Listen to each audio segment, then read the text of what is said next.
2019년 8월 10일 새벽, 미국 뉴욕 맨해튼의 한 교도소 독방에서 세계에서 가장 위험한 비밀을 쥔 남자가 싸늘한 시신으로 발견됩니다. 그의 이름은 제프리 앱스타인. 공식 발표는 단 한 줄이었습니다. 자살. 하지만 그가 죽는 순간 진짜 이야기가 시작됐습니다. 억만장자 금융 브로커, 전용기와 전용섬, 정재계, 왕실, 실리콘밸리, 월가까지 이어진 초호화 인맥. 그리고 그 중심에는 미성년자 성착취라는 끔찍한 범죄와 그보다 더 거대한 권력의 카르텔이 있었습니다. 전직 미국 대통령 빌 클린턴, 영국 왕실의 앤드루 왕자, 세계 최고 엘리트들이 이름을 올린 비밀 비행 기록. 그는 단순한 범죄자가 아니었습니다. 그는 연결자였습니다. 돈과 권력, 성적 착취와 협박, 그리고 침묵으로 엮인 거대한 네트워크의 중심. 감시 카메라는 고장나 있었고 경비는 자리를 비웠고 공범은 입을 닫았습니다. 우연일까요? 아니면 누군가는 그가 더 이상 말하지 않기를 원했던 걸까요? 앱스타인의 죽음은 한 인간의 종말이 아니라 미국 최상류층의 가장 어두운 지하실 문이 열리는 순간이었습니다. 이 사건은 단순한 스캔들이 아닙니다. 누군가의 범죄가 아니라 권력이 스스로를 보호하는 방식을 드러낸 사건이죠. 정의는 정말 강자 앞에서도 작동할까요? 돈은 어디까지 침묵을 사들일 수 있을까요? 그리고 누가 아직도 안전하게 숨어 있을까요? 우리가 보고 있는 건 한 사람의 죽음이 아니라 시스템의 민낯일지도 모릅니다. 오늘 영상에서는 앱스타인이 어떻게 세계 최정상 인사들과 얽히게 되었는지, 그의 검은 인맥 지도는 어디까지 뻗어 있었는지, 그리고 그의 죽음이 왜 지금까지도 음모론과 분노를 낳고 있는지 팩트와 기록을 기반으로 끝까지 추적해 보겠습니다. 이 이야기는 아직 끝나지 않았습니다. 2019년 8월 10일 새벽, 뉴욕 맨해튼의 메트로폴리탄 교정센터. 교도관들은 특별관리구역에 아침 식사를 배급하기 위해 복도를 지나고 있었습니다. 이 구역은 자살 위험이 높거나 다른 수감자들과 분리 조치가 필요한 인원들이 수감되는 곳입니다. 54번 독방 앞에서 문을 두드렸지만 아무런 응답이 없었습니다. 며칠 전 해당 수감자가 음식에 불만을 제기했던 터라 처음에는 단순한 항의로 여겼다고 합니다. 그러나 문을 열어보는 순간 상황은 완전히 달라졌습니다. 침대 시트가 목에 감긴 채 무릎을 반쯤 구부린 한 남성이 발견되었습니다. 머리는 뒤로 젖혀져 있었고 신체는 이미 차가운 상태였습니다. 즉시 응급 조치가 이루어졌지만 소용이 없었습니다. 오전 7시 36분 사망이 공식 확인되었습니다. 그의 이름은 제프리 앱스타인이었습니다. 그가 누구였길래 이렇게 많은 관심을 받는 걸까요? 맨해튼에서도 가장 비싼 거리 중 하나에 위치한 그의 저택은 그가 어떤 위치에 있었는지를 상징적으로 보여줍니다.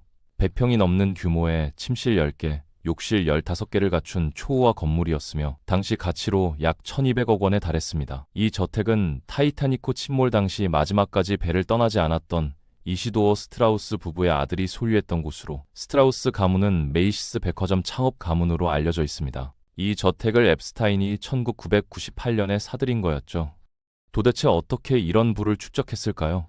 그는 스스로를 금융 컨설턴트라고 소개하며 최소 10억 달러 이상의 자산을 보유한 초고액 자산가만 상대한다고 주장했습니다. 그러나 월스트리트에서 그의 이름은 거의 알려지지 않았습니다. 그럼에도 그의 인맥은 이례적이었습니다.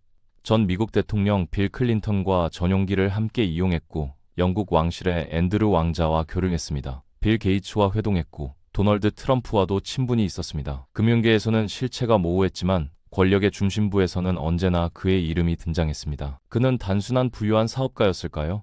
아니면 권력과 권력을 연결하는 보이지 않는 중개자였을까요? 앱스타인의 죽음은 한 개인의 종말이 아니라 거대한 의혹의 출발점이 되었습니다. 한 기자가 앱스타인의 실체를 집요하게 추적하기 시작했습니다. 미국 잡지 베니티 페어의 베키 워드라는 기자였죠. 그녀는 2003년부터 앱스타인을 취재했으며 심지어 그의 맨해튼 저택에 직접 초대받기도 했어요. 저택 내부는 미로처럼 복잡하게 설계되어 있었고 곳곳에 감시 카메라가 설치되어 있었습니다. 벽마다 여성의 나체 조각상과 사진이 걸려 있었으며 특히 로프를 타고 내려오는 흑인 여성 조각상은 멀리서 보면 실제 사람으로 착각할 만큼 사실적이었다고 하죠. 공간 전체가 과시와 통제를 동시에 드러내는 구조였다는 증언입니다. 서재에서 그녀는 한 권의 책을 발견합니다. 1791년에 출간된 프랑스 소설 미덕의 오용이었습니다. 저자는 마르키 드 사드로, 작품은 어린 소녀가 수도원에서 성적 학대와 고문을 당하는 내용을 담고 있습니다. 훗날 드러난 앱스타인의 범죄 방식과 지나치게 닮아 있어 워드는 강한 불쾌감과 의문을 동시에 느꼈다고 회고했습니다. 앱스타인 주변에는 늘 젊은 여성들이 머물고 있었습니다. 상당수는 10대 혹은 갓 성인이 된 연령대였으며 일부는 교복 차림이었습니다. 집 안에서는 상시적으로 마사지가 이루어지고 있었고 앱스타인은 누군가를 호출하면 즉시 응대받는 왕처럼 행동했어요. 워드가 이들의 신분을 묻자 그는 장학생들이라고 설명했습니다. 그러나 이후 수사와 증언을 통해 이들 상당수가 성착취 피해자였다는 사실이 드러났죠.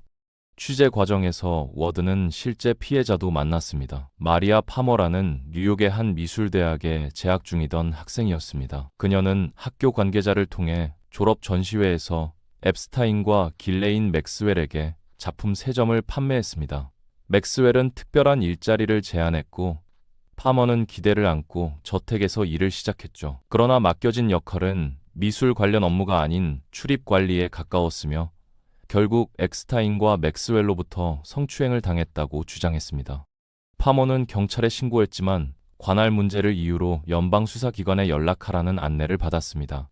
FBI에 신고한 뒤 돌아온 것은 수사 착수 통보가 아니라 맥스웰의 협박이었다고 합니다. 자신의 일상 동선과 거주지 정보까지 언급하는 위협이 이어졌고 파머는 거처를 옮기며 오랜 기간 불안 속에 지내야 했다고 증언했습니다.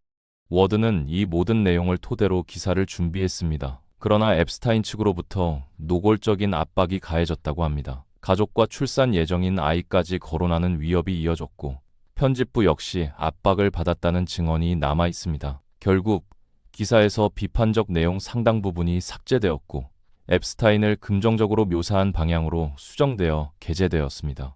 당시에는 그의 이름 뒤에 숨겨진 실체가 세상에 드러나지 못했습니다. 제프리 앱스타인은 1953년 뉴욕 브루클린에서 태어났습니다. 어린 시절 학업 성취도가 높았지만 대학 학위를 마치지는 못했습니다. 그럼에도 그는 뉴욕의 명문 사립학교인 달턴 스쿨에서 방과 후 수학 물리 튜터로 일하게 됩니다. 정식 교사는 아니었지만 상류층 자녀들을 가까이에서 접할 수 있는 자리였습니다. 그의 관심은 교실보다 학부모 네트워크에 더 기울어 있었습니다. 상류층 가정과의 연결을 통해 사회적 사다리를 오르려 했던 거죠. 그러나 평판 문제로 계약은 연장되지 않았습니다. 학교를 떠난 그는 월가의 대형 투자은행 베어스턴스에 입사했습니다. 업무 능력이 뛰어나 내부에서 주목을 받았습니다. 하지만 학력 허위 기재 사실이 드러났죠. 대학 학위가 없는 데 있다고 거짓말한 겁니다. 통상적인 경우 해고 사유에 해당했으나 한 임원의 비호로 자리를 유지했습니다. 훗날 그 임원은 앱스타인에게 2번째 기회를 준 것을 후회한다고 밝힌 바 있습니다. 그는 신뢰를 얻고 관계를 장악하는데 특출난 재능이 있었던 거죠. 약 5년 후 그는 회사 돈을 횡령한 혐의로 회사를 떠났습니다. 이후 자금 형성 과정은 명확히 규명되지 않았습니다. 1986년 그의 행보에 중요한 전환점이 되는 만남이 이뤄집니다. 폰지 사기로 악명 높았던 타워즈 파이낸셜의 CEO 스티븐 호펜버그를 만난 겁니다. 스티븐은 도덕관이 없는 똑똑한 사기꾼을 찾고 있었고 앱스타인은 완벽하게 그 조건에 맞았던 거죠. 두 사람의 관계는 그가 본격적으로 어두운 금융 네트워크에 발을 들이는 계기가 되었습니다. 그 무렵 그는 또 다른 결정적 인물과 연결됩니다. 미국 대형 유통기업 더 리미티드를 이끌던 레슬리 웩스너 회장이었죠. 웩스너는 빅토리아 시크릿과 베스 앤 바디 웍스 등을 소유한 거물 사업가로 당시 미국 부호 순위 상위권에 올랐던 인물입니다. 놀랍게도 웩스너는 앱스타인에게 막대한 권한을 위임합니다. 약 13억 달러 규모의 주식 매각 권한과 개인 자산 운용 권한이 그에게 넘어갔습니다. 기존 재정 고문이던 해럴드 레비는 강하게 우려를 표했지만 받아들여지지 않았고 오히려 해럴드는 자리에서 물러났습니다. 게다가 월가에는 그가 자금을 횡령했다는 소문이 퍼졌죠. 사실 여부와 무관하게 그의 경력은 큰 타격을 입었습니다. 반면 앱스타인은 웩스너의 자금을 기반으로 부동산을 빠르게 확장했습니다. 1990년 플로리다 팜비치에 대저택을 매입했고 1993년에는 뉴멕시코에 대규모 목장을 확보했습니다. 오하이오의 부동산 역시 웩스너 측에서 낮은 가격에 이전받았습니다. 심지어 이 자금의 출처도 웩스너의 자금을 횡령한 것이었죠. 그의 부는 실체가 불분명했지만 영향력은 점점 더 분명해지고 있었습니다.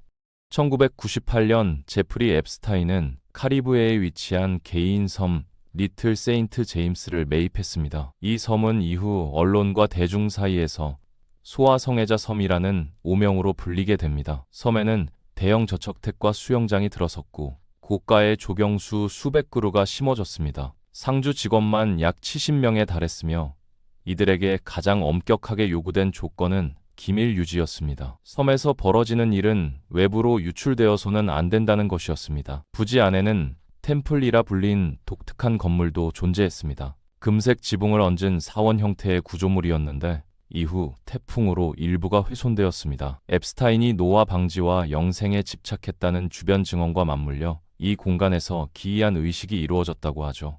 섬을 오가기 위해 그는 여러 대의 항공기를 운용했습니다. 대형 여객기와 전용 제트기, 소형 항공기, 헬리콥터까지 보유하고 있었습니다. 그의 전용기는 롤리타 익스프레스라는 별칭으로 불렸습니다. 미성년 피해자들이 탑승했다는 의혹에서 비롯된 이름입니다. 2006년 피해자 중 한 명으로 알려진 사라 랜섬은 22살 무렵 앱스타인을 만나 섬으로 초대되었다고 주장했습니다. 전용기 안에서 노골적인 성적 행위를 목격했다고 증언했으며 섬에 도착한 직후 길레인 맥스웰이 체중 감량을 강요하고 식단을 통제했다고 말했습니다. 이후 마사지실로 불려가 성폭력을 당했다고 밝혔습니다. 그녀는 탈출을 시도했습니다. 밤중에 해안가로 이동했지만 거센 파도와 지형적 고립으로 인해 바다를 건너는 것은 사실상 불가능했다고 전해집니다. 그 순간 뒤편에서 불빛이 접근했고 앱스타인과 맥스웰이 나타났다고 합니다. 섬 전역에는 다수의 감시 카메라가 설치되어 있었던 것으로 알려졌습니다. 그녀는 다시 통제하에 놓였고 이후 여러 차례 성폭력을 당했다고 주장했습니다. 섬에서 근무했던 직원 스티브 스컬리 역시 일정 주기로 젊은 여성들이 섬에 드나들었다고 증언했습니다. 이 고립된 공간은 외부의 시선과 단절된 채 철저히 통제되고 있었다는 점에서 앱스타인 사건의 상징적 장소로 남게 되었죠. 앱스타인 사건에서 핵심 인물로 지목되는 인물은 길레인 맥스웰입니다. 그녀는 영국 언론 재번 로버트 맥스웰의 딸로 태어났으며 막대한 부와 권력의 환경 속에서 성장했습니다. 왕실 인사와 정치인, 기업가들과 자연스럽게 교류하는 환경이었습니다. 1991년 아버지가 요트에서 의문사한 이후 그녀는 뉴욕으로 건너갔고 사교 모임에서 제프리 앱스타인을 만나게 됩니다. 이후 두 사람은 긴밀한 관계를 맺었고 맥스웰은 자신이 구축해온 상류층 네트워크를 앱스타인에게 연결해 주었습니다. 그 인맥에는 앤드루 왕자와 빌 클린턴 부부 등 세계적 인사들이 포함되어 있었습니다. 그러나 그녀의 역할은 단순한 동반자에 그치지 않았습니다. 다수의 피해자 증언에 따르면 맥스웰은 미성년 소녀들을 접근 설득하는데 핵심적인 역할을 했다고 합니다. 금전적 지원이나 장학금, 경력 기회를 내세워 접근했고 주변의 의심에는 모델 오디션이나 인턴 기회라는 식으로 설명했다고 전해집니다. 이후 수사와 재판 과정에서 그녀는 성착취 공모 혐의로 기소되었고 여러 피해자들은 그녀가 직접 학대에 가담했다고 증언했습니다. 일부는 맥스웰이 더 위압적이었다고 말하기도 했습니다. 앱스타인의 인맥에는 도널드 트럼프도 포함되어 있었습니다. 플로리다 팜비치에 위치한 트럼프의 사교 클럽 마라라고는 앱스타인의 거주지와 가까운 거리에 있었습니다. 앱스타인은 해당 클럽의 공식 회원은 아니었지만 여러 차례 출입한 것으로 알려졌습니다. 2002년 인터뷰에서 트럼프는 앱스타인을 오랜 친구라고 언급한 바 있습니다. 그러나 2015년 이후 두 사람의 관계는 멀어졌다고 전해지며 2019년 앱스타인 체포 이후 트럼프는 오래전의 관계를 정리했다고 주장했습니다. 한편 앱스타인이 클럽 회원의 딸에게 부적절하게 접근해 출입이 제한되었다는 보도도 있었습니다. 2003년 앱스타인의 생일을 축하하는 메시지가 공개되며 두 사람의 친밀도를 둘러싼 논란도 이어졌습니다. 빌 클린턴 역시 논란의 중심에 섰습니다. 그는 앱스타인의 섬을 방문한 적이 없고 오랜 기간 교류하지 않았다고 밝혔습니다. 그러나 2000년대 초반 앱스타인의 전용기 탑승 기록이 공개되면서 여러 차례 동행한 사실이 확인되었습니다. 이에 대해 클린턴 측은 자선 활동과 관련된 일정이었다고 해명했습니다. 빌 게이츠 또한 앱스타인과 만난 사실이 드러나 논란이 되었습니다. 게이츠는 이후 해당 만남이 판단 착오였다고 인정하며 관계를 끊었다고 밝혔습니다. 이처럼 앱스타인의 네트워크에는 정치, 재계, 왕실 인사들이 다수 포함되어 있었습니다. 일부 인물들은 관계를 부인했고 일부는 제한적 교류였다고 해명했습니다. 그러나 사건이 확대될수록 공통된 질문이 제기되었습니다. 왜 이토록 많은 영향력 있는 인사들이 한 인물과 연결되어 있었는가 하는 점입니다. 앱스타인 사건은 단순한 개인 범죄를 넘어 권력과 네트워크의 구조를 다시 묻게 만드는 계기가 되었습니다. 앱스타인의 범죄가 본격적으로 드러나기 시작한 것은 2006년이었습니다.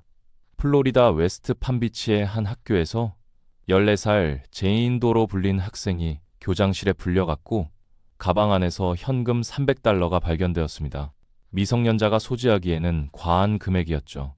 학생은 마사지 대가로 받은 돈이라고 진술했지만 부모는 그런 돈을 준 적이 없다고 밝혔습니다. 결국 제인은 팜비치에 거주하는 한 부유한 남성이 마사지를 명목으로 옷을 벗게 하고 성행위를 했다고 털어놓았습니다. 그것도 2년 동안 12살 때부터였다고 합니다. 그 인물이 바로 제프리 앱스타인이었습니다. 팜비치 경찰은 7개월간 잠복과 면담을 이어가며 수사를 진행했고 그 과정에서 소녀들을 피라미드식으로 모집한 구조가 드러났습니다. 한 명이 친구를 데려오면 200달러를 받고 그 친구가 또 다른 친구를 데려오면 추가로 돈을 받는 방식이었습니다. 일부는 수십 명을 데려와 상당한 금액을 받은 것으로 조사되었습니다. 대부분은 경제적으로 취약한 가정 출신의 10대들이었습니다. 앱스타인은 바로 그 취약성을 파고든 것이죠. 가장 널리 알려진 피해자는 버지니아 주프레입니다. 1999년 16살이던 그녀는 마라라고에서 스파 직원으로 일하고 있었습니다. 그곳에서 길레인 맥스웰이 접근해 마사지 일을 제안했습니다. 마사지사가 꿈이었던 그녀는 이를 기회로 여겼지만 안내받은 곳은 앱스타인의 저택이었습니다. 맥스웰은 시범을 보이며 마사지를 가르쳤고 이후 앵스타인은 노골적인 행동을 했다고 전해집니다. 주프레는 충격과 공포 속에 놓였으며 이후 반복적인 성적 학대를 겪었다고 증언했습니다. 그들은 돈과 약속 그리고 두려움을 동시에 활용했다고 합니다. 단순한 위협이 아니라 심리적, 경제적 통제를 병행한 구조였습니다. 그녀는 도망치지 않은 것이 아니라 도망칠 수 없도록 만들어졌다고 말합니다. 주프레는 앱스타인뿐 아니라 다른 유력 인사들에게도 성적 행위를 강요받았다고 주장했습니다. 그 중에는 앱스타인의 변호사였던 앨런 더쇼위츠, 그리고 영국 왕실 인사인 앤드루 왕자가 포함되어 있습니다. 2001년 17살이던 그녀는 런던에서 앤드루 왕자를 만났고 세 사람이 함께 촬영한 사진이 공개되면서 사건은 국제적 파장을 일으켰습니다. 해당 사진은 이후 상징적 증거처럼 인용되었습니다. 주프레는 그날 밤 성적 행위를 강요받았다고 주장했지만 관련 인사들은 이를 부인해왔습니다. 2002년 맥스웰은 주프레에게 앱스타인과의 아이를 낳아 권리를 넘기라는 제안을 했다고 전해집니다. 대리모를 넘어 사실상 아이의 양육권 전체를 요구하는 내용이었다고 합니다.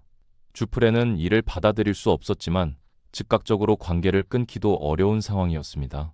대신 과거 약속받았던 마사지 교육 지원을 요구했고 앱스타인은 그녀를 태국으로 보내주었습니다.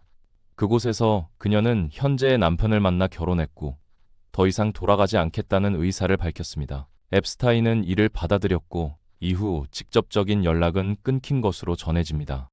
그러나 이 사건은 그렇게 개인적 탈출로만 정리될 수 있는 문제가 아니었습니다. 주프레 한 사람의 이탈이 구조 자체를 무너뜨리지는 못했습니다. 앱스타인을 둘러싼 네트워크는 여전히 작동하고 있었고 피해를 입었다고 주장하는 이들의 목소리는 쉽게 묻혔습니다. 합의와 침묵, 권력과 영향력이 복잡하게 얽혀 있었기 때문입니다. 2005년 경찰은 7개월에 걸친 수사 끝에 제프리 앱스타인의 저택을 압수수색했습니다. 내부는 피해자들의 증언과 크게 다르지 않았다고 전해집니다. 나체 조각상과 미성년으로 보이는 인물들의 사진, 고가의 성인용품 등이 발견되었고 특히 집안 곳곳에 촘촘히 설치된 CCTV가 확인되었습니다. 마사지실과 샤워실, 침실까지 촬영이 가능하도록 구성되어 있었다는 점은 수사관들에게도 충격이었습니다. 왜 이처럼 광범위한 촬영 장치가 필요했는지에 대해 피해자와 지인들을 통제하거나 협박하기 위한 목적이었을 가능성이 제기되었습니다. 그러나 정작 핵심 증거가 될 수 있는 하드디스크와 일부 컴퓨터 장비는 현장에서 발견되지 않았습니다. 사전에 반출된 정황이 의심되었습니다. 2006년 앱스타인은 미성년자 대상 성범죄 및 성매매 관련 혐의로 기소되었습니다.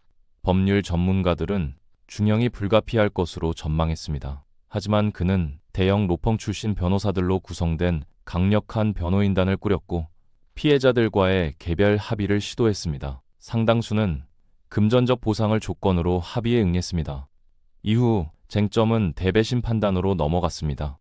변호인단은 피해자들이 나이를 속였으며 앵스타인은 미성년자라는 사실을 인지하지 못했다는 취지로 주장했습니다. 그 결과 핵심이었던 미성년 성범죄 혐의는 제외되고 성매매 알선 혐의만 남게 되었습니다. 피해자들이 사실상 성범죄 피해자가 아닌 매춘에 가담한 인물처럼 취급된 셈입니다. 보석금은 $3,000에 불과했습니다. 더 의문스러운 대목은 수사 흐름이 급격히 바뀌었다는 점입니다. 당시 플로리다주 검사였던 베리 크리셔는 초기에는 적극적이었으나 이후 승소 가능성에 회의적인 입장으로 선회했습니다. 연방 검사였던 알렉산더 아코스타 역시 앱스타인 측과 접촉한 뒤 연방 기소를 중단했습니다. 수사에 참여했던 일부 연방 수사관들 또한 갑작스러운 중단 지시를 받았다고 증언했습니다. 이례적인 전개였죠. 결국 주와 연방 차원에서 이른바 비기소 합의가 이루어졌습니다. 앱스타인이 주 법원에서 유죄를 인정하는 대신 연방은 추가 기소를 하지 않는다는 내용이었습니다. 피해자들에게 충분한 설명이나 동의 절차가 있었는지에 대해서는 이후 법적 논란이 이어졌습니다. 형량은 18개월이었지만 실제 수감 기간은 약 13개월이었고 그마저도 근무 석방이 허용되었습니다. 그는 낮 시간 외출이 가능했고 수감 환경 역시 일반 수감자와는 달랐다는 증언이 나왔습니다. 이후 남은 기간은 자택연금 형태로 마무리되었습니다. 이동 제한이 원칙이었지만 실제로는 여러 차례 외부 활동이 이루어졌다는 보도도 뒤따랐습니다. 2010년 형기를 마친 그는 다시 뉴욕 사교계의 모습을 드러냈습니다. 행사와 모임에 참석했고 일부 저명 인사들과의 교류도 이어졌습니다. 그 장면은 피해자들에게 또 다른 상처로 남았습니다. 자신의 어린 시절이 파괴되었다고 주장하는 이들이 있는 반면 가해자는 비교적 짧은 수감 생활 후 사회로 복귀해 영향력을 유지하는 듯 보였기 때문입니다. 일부 피해자들은 심각한 정신적 후유증과 중독 문제를 겪었다고 호소했습니다. 이 사건이 단순한 형사사건을 넘어 사법 정의와 권력 구조에 대한 근본적 질문을 던지게 된 이유가 바로 여기에 있습니다. 사건이 다시 수면 위로 떠오른 계기 중 하나는 버지니아 주프레의 공개 증언이었습니다. 호주에서 생활하던 그녀는 딸을 출산한 이후 어린 피해자들을 떠올리며 침묵을 이어갈 수 없었다고 밝혔습니다. 2015년부터 구체적인 폭로를 시작했지만 초기 반응은 냉담했습니다. 책임을 피해자에게 돌리는 시선도 적지 않았습니다. 그러나 2016년 하비 와인스타인 사건을 계기로 미투 운동이 확산되면서 분위기는 달라졌습니다. 다른 피해자들도 점차 목소리를 내기 시작했고 앱스타인 사건은 다시 공론장으로 올라왔습니다. 2018년 알렉산더 아코스타가 트럼프 행정부의 노동부 장관으로 지명되면서 과거의 비기소 합의가 재조명되었습니다. 그는 과거 연방검사로 재직하며 앱스타인에 대한 연방 기소를 철회했던 인물이었습니다. 인사청문회에서 관련 질의가 이어졌지만 그는 장관에 임명되었습니다. 이후 피해자들은 연방 검찰이 자신들에게 알리지 않은 채 합의를 체결했다며 소송을 제기했습니다. 법원은 연방 정부가 범죄 피해자 권리법을 위반했다고 판단했습니다. 이는 사건을 다시 연방 차원에서 다룰 수 있는 법적 근거가 되었습니다. 뉴욕 연방 검찰과 FBI는 재수사에 착수했습니다. 2019년 7월 6일 프랑스에서 귀국한 제프리 앱스타인은 공항에서 체포되었습니다. 이번 체포는 과거와 비교할 수 없을 정도로 큰 주목을 받았습니다. 당시 대통령이었던 도널드 트럼프는 오래전에 관계를 끊었다고 밝혔고 빌 클린턴 역시 오랫동안 접촉이 없었다고 주장했습니다. 그러나 과거 교류 정황은 계속 보도되었습니다. 앤드루 왕자 또한 인터뷰에서 혐의를 부인했지만 과거 사진과 증언이 공개되며 논란은 이어졌습니다. 보석신문에서 변호인단은 거액의 보석금을 제시했으나 법원은 이를 기각했습니다. 압수수색 과정에서 다수의 귀중품과 위조 여권, 미성년자 관련 불법 자료가 발견되었다는 점이 고려되었습니다. 도주 우려가 크다고 판단된 것입니다. 앱스타인은 뉴욕의 메트로폴리탄 교정센터에 수감되었고 약 한 달 뒤 사망한 채 발견되었습니다. 공식 발표는 자살이었습니다. 그러나 감시체계의 허점과 관리 소홀 등이 드러나며 의혹이 제기되었습니다. 일부 법의학 전문가들은 사인에 대해 다른 가능성을 언급하기도 했고 그 과정에서 다양한 추측과 음모론이 확산되었습니다. 일각에서는 사망 자체를 둘러싼 극단적인 가설까지 제기했습니다. 시신 사진을 근거로 동일 인물이 아니라는 주장도 나왔지만 이는 공식적으로 확인된 바 없는 추정에 불과합니다. 사건의 성격상 권력층 개입설이 꾸준히 제기되었으나 이를 입증할 결정적 증거는 공개되지 않았습니다. 앱스타인은 사망 직전 유언장을 작성해 약 5억 7,700만 달러 규모의 자산을 신탁으로 이전했습니다. 이 조치는 향후 민사소송과 배상 절차에 영향을 미칠 수 있는 법적 전략으로 해석되었습니다. 변호인단은 피고 사망을 이유로 형사 절차의 종결을 주장했지만 사건을 담당한 리처드 버먼 판사는 피해자 진술 절차를 진행하도록 했습니다. 법정에서는 30여 명의 피해자들이 직접 발언했고 주프레는 자신의 이야기가 공식 기록으로 남았다는 점에 의미를 부여했습니다. 길레인 맥스웰은 제프리 앱스타인 사망 11개월 후인 2020년 7월 2일 체포됐습니다. 그녀는 뉴햄프셔주의 한 저택에 은신해 있었고 수사 과정에서 앱스타인에게 조종당했을 뿐이라는 입장을 밝혔습니다. 그러나 피해자들의 증언은 달랐습니다.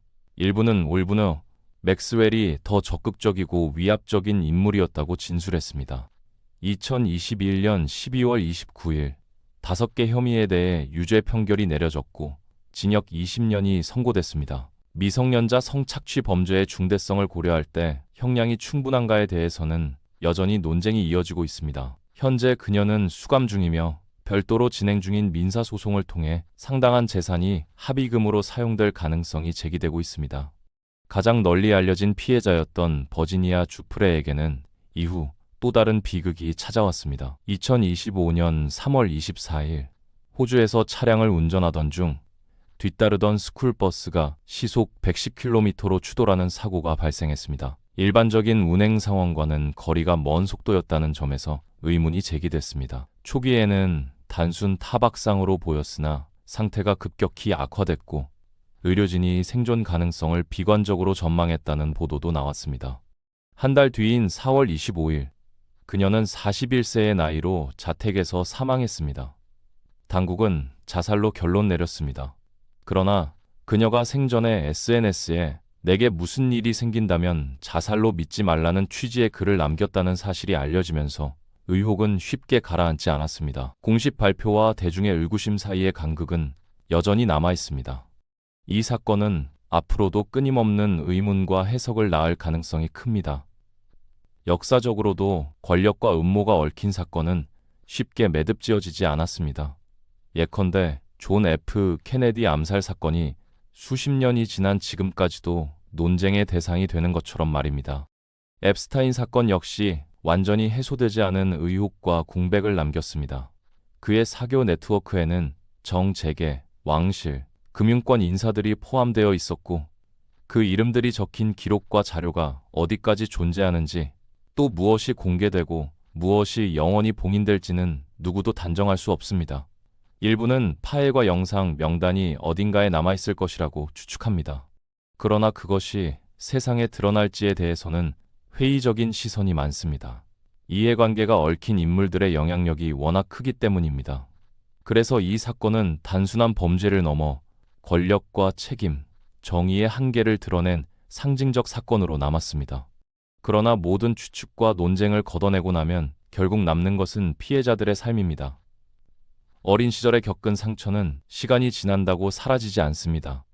법정에서 일부 진술이 기록으로 남았고 가해자 중 몇몇은 처벌을 받았지만 많은 이들이 느끼기에 책임은 충분히 묻혀지지 않았습니다. 그래서 이 사건은 끝났다고 말하기 어렵습니다. 진실이 완전히 밝혀졌는지, 정의가 온전히 실현됐는지에 대한 질문이 여전히 남아있기 때문입니다.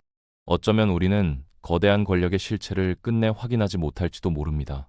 그러나 적어도 잊지 않는 일, 그리고 피해자들의 목소리를 기록하는 일만은 멈추지 말아야 할 것입니다.